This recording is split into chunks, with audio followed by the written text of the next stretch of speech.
রাজধানীর বসুন্ধরা আবাসিক এলাকার একটি অ্যাপার্টমেন্ট থেকে আরিফুল ইসলাম নামে এক যুবকের মরদেহ উদ্ধার করেছে পুলিশ। শনিবার সন্ধ্যায় মরদেহটি উদ্ধার করা হয়। পুলিশ জানায়, গেল 17 মে আরিফ ও পারভিন আক্তার নামে এক নারী স্বামী স্ত্রী পরিচয় দিয়ে অ্যাপার্টমেন্টটি 7 দিনের জন্য ভাড়া নেন। গতকাল সেখান থেকে পাওয়া যায় আরিফের মরদেহ। 17 মে বিকেল 4:15টা রাজধানীর বসুন্ধরা আবাসিক এলাকায় 7 দিনের জন্য একটি অ্যাপার্টমেন্ট ভাড়া করেন দুজন। পরদিন 18 মে ভোর 6টা এই সকালে রীতিমতো তড়িঘড়ি করে অ্যাপার্টমেন্ট থেকে বের হয়ে যান এক নারী।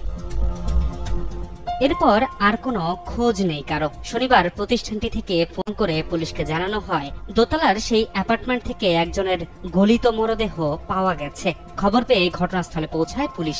জিজ্ঞাসাবাদ ও প্রাথমিক তদন্তে দেখা যায়, নিহতের নাম আরিফ। তিনি জাপান প্রবাসী। পরিবারকে না জানিয়েই 17 মে দেশে আসেন তিনি। তার সঙ্গে যিনি ছিলেন তার নাম পারভিন আক্তার। তিনিও কানাডা প্রবাসী। বাসা ভাড়া নিতে পরিচয় দিয়েছিলেন স্বামী স্ত্রীর। রহস্যের এখানেই শেষ নয়। ঘটনাস্থলে একটি চিরকুটে স্পষ্ট করে লেখা আরিফকে হত্যার কারণ। চিঠিটি হত্যাকারীর লেখা বলে প্রাথমিকভাবে ধারণা করছে পুলিশ। আবার দুজনেরই আলাদা সংসার থাকলেও ঘটনাস্থলে পাওয়া যায় একটি বিবাহের ঘোষণাপত্র, যা করা হয়েছে 2021 সালে। 3 বছর পেরোলেও আরিফের পরিবার জানেন না কিছুই। জাপান থেকে ওর ওয়াইফ, জাপান ওর ওয়াইফ আছে, ও প্রেগনেন্ট।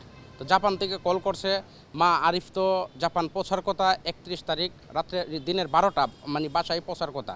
তো আরিফ তো মা পৌঁছায় নাই। ওই কথা বলার পরে হেরার মাথা গেছে সবার নষ্ট হয়ে।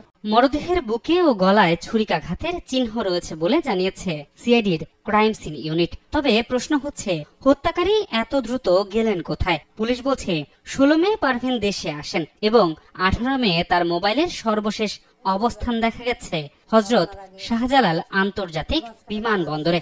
সর্বশেষ 18 তারিখ সকাল 6:31 পারভিন আক্তারকে ছোট্ট একটা ভ্যানিটি ব্যাগ সহ ওই রুম থেকে বের হয়ে চলে যেতে দেখা যায়। এরপরে ওই রুমে আর কাউকে প্রবেশ করতে দেখা যায়নি।